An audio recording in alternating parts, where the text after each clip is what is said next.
Mother Teresa, born Agnes Bojaxiou in Skopje, Macedonia, in 1910, devoted her life to serving the destitute and sick. After joining the Sisters of Loreto as a young woman, she arrived in India in 1929 and eventually founded the Missionaries of Charity in 1950. Responding to what she believed was a divine calling, she and her followers cared for the impoverished and ailing on the streets of Kolkata, providing food, shelter, and medical aid. Mother Teresa's unwavering commitment to the poorest of the poor earned her numerous accolades. Throughout her life, she remained humble and dedicated to her mission until her passing in 1997, leaving behind a legacy of compassion and selflessness that continues to inspire people worldwide.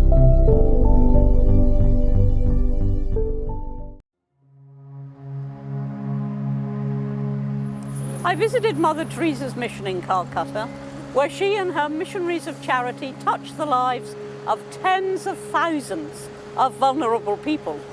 And next, a remarkable story of two individuals from very different worlds, whose paths crossed at that orphanage. Gautam Lewis was abandoned by his birth parents as a small child.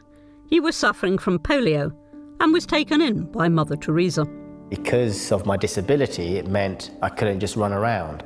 So there was many days and hours of just being in the cot and not really having a childhood like you would imagine someone at kindergarten to have. Dr. Patricia Lewis, then volunteering in Calcutta at a rehabilitation centre for children, regularly visited Mother Teresa's children's home. When I met Gautam first, he was 5 years old, and he had had polio probably since he was about 18 months. And he was immobile most of the day. And I had worked out that this foreign person, I could get her attention by playing with the cats. His favourite way was to grab the cat because he knew I loved the cats, so he would make me come running. I soon started to form a nice bond with her. And I don't know, but maybe because I was so used to surviving, I saw her as my way out. So maybe I made her want to love me, if I can say that. Why would I, in my sort of mid-20s, single person just about to begin her career, adopt a child? But I loved him. He was lovely. He was such a cute kid. He was so funny and intelligent and sweet, and yeah, it just made sense. Everything that Patricia has done for me is beyond amazing. And if I could be a little bit of what Patricia is, then I'd be very happy. Patricia's choice changed Gautam's life beyond recognition. He was educated at England's best schools and would later work as a pilot and a photographer. I was once one of India's poorest, with very little hope of a future, but I became one of England's luckiest. There has to be some form of a miracle that connected my life path to cross with Mother Teresa's at that point in time. When I went to visit Mother Teresa's tomb, I found it very hard to hold back the tears. There was a very strange, it's almost like there was some electricity feeling that was going around my brain. And I don't know what it is. Maybe she knew I was sitting there and she was just trying to say hello.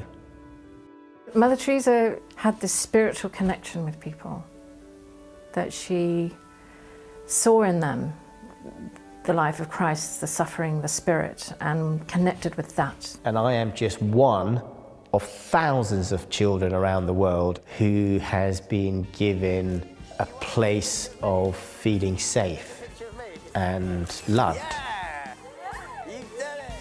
I, having avowed poverty, to be able to understand the poor, I choose the poverty of our poor people. But I am grateful and I'm very happy to receive it in the name of the hungry, of the naked, of the homeless, of the crippled, of the blind, of the lepers, of all those people who feel unwanted, unloved, uncared, throwaway of the society, people who have become a burden to the society and are shunned by everybody.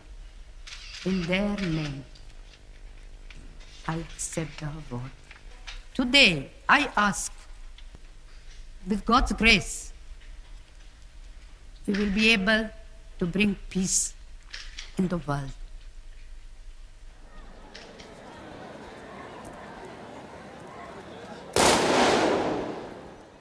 There's no doubt that she was a saint in real life. Her connection was about love. It was about the spirit. It wasn't really about helping people, making them better or feeding them or whatever. It was about the dignity of the spirit and the love that she felt for humanity through the love of God. That was her way of thinking about things, and she's been very clear in all of her writings. And even through her years of doubt, she kept with those beliefs, and she stuck with it, even though it was very difficult for her. I don't think she had an easy life by any means. So I think we have misinterpreted her in the West. I think we think of her as a social worker, a do-gooder. I don't think she was. I think she was somebody who was intensely spiritual.